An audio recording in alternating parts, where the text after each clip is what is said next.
The Chair is that the motion be agreed to and call the member for McMahon. Thank you, Madam Deputy Speaker. It is right and proper that this parliament recognises these events, and I congratulate the member for North Sydney and the member for Hunter for ensuring that we do so. This great humanitarian crisis which inflicted itself upon the Armenian people and others at this time. And of course, it's particularly important to recognise the humanitarian efforts of Australians and perhaps the beginning of those links of friendship and comradeship between the Australian people and Armenian people and Assyrian people and all affected by these terrible, terrible events. The Australian people Australian soldiers had a chance during World War I to interact with the Armenian people in particular. Many Australian prisoners, the soldiers who were taken prisoner, were billeted in the homes of Armenians who had been former homes of Armenians. They had been expelled from their homes had been ransacked and pillaged and in many senses almost destroyed, and Australians were put up there. And one Australian soldier, Thomas Walter White, described the scene he witnessed. He said, "A number of Armenian women and children of all ages sat outside the church on bundles of clothing. They looked very sad and miserable, and little wonder, for their menfolk had been killed, their houses and furniture confiscated, and now they were being turned into the street from their last possible sanctuary." So, of course, those Australian soldiers were particularly keen to be generous in providing any support they could when they saw what was happening to the Armenian, Assyrian and Pontiac Greek people.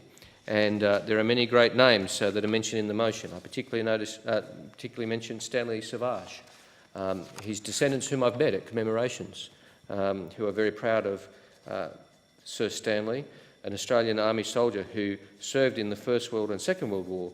In 1918, Lieutenant General Savage served in the campaign during which he was instrumental in protecting thousands of Assyrian refugees in particular. Following the capture of Urmia, Savage discovered tens of thousands fleeing Assyrian refugees. He deployed a small group of volunteers from his own force, along with refugees, to form a rear guard to hold back the Persians and Kurds in this great conflagration. Now, I do want to pay particular reference, because I know other members will have covered the matter of the Armenians, but I want to pay particular reference to the suffering of Assyrians at this time. The Assyrian people, native Christians of Iraq and Syria and also Iran, obviously feel these events very, very closely today. 750,000 people, it is considered, died, with hundreds of villages burned and churches destroyed. The Assyrians have a word for these events called Safo, and I've been to the Safo commemorations on many occasions. The Safo covers not only these terrible events but also the 1933 massacre of Assyrians at Semile by Iraqi government forces, in which 3,000 Assyrians were killed. The Safo means a lot to the Assyrian people because it was one of the most stark examples of generations of suffering that the Assyrian people have encountered. The week before last, I visited Iraq. I had lunch with His Holiness, the Patriarch of the Assyrian Church of the East in Erbil. I met with the many other leaders, including the Chaldean Patriarch in Baghdad. And I'll report separately on my visit to Iraq, to the House. But it was important for me to see the state of minorities in Iraq as we speak, Assyrians, Chaldeans, Yazidis and others. Our work is not yet done.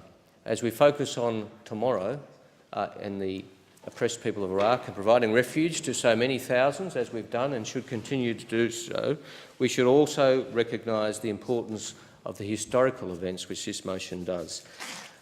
The average Australian in 1918 would not have heard of Armenians or Assyrians or Pontiac Greeks. The average Assyrian or Armenian would probably not have been able to tell you where Australia was.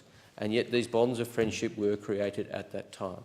And I think in some ways it's why we've provided such refuge, particularly to Assyrians, but to Armenians and all people affected so many years later in the 1980s, 90s, and even today, as my electorate office deals regularly on a daily basis with assisting more refugees with being settled into Australia. And I welcome them myself sometimes at morning teas after their arrival from Syria, from the terrible devastation of Syria or Mosul in Iraq.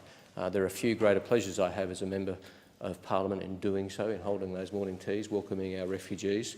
And I do so in recognition of the long-standing support that Australia has given the people affected by these terrible events, the gut reaction, the on-the-ground immediate reaction of the Australian soldiers, which was followed up by charity efforts afterwards at home. I commend the motion to the House. Time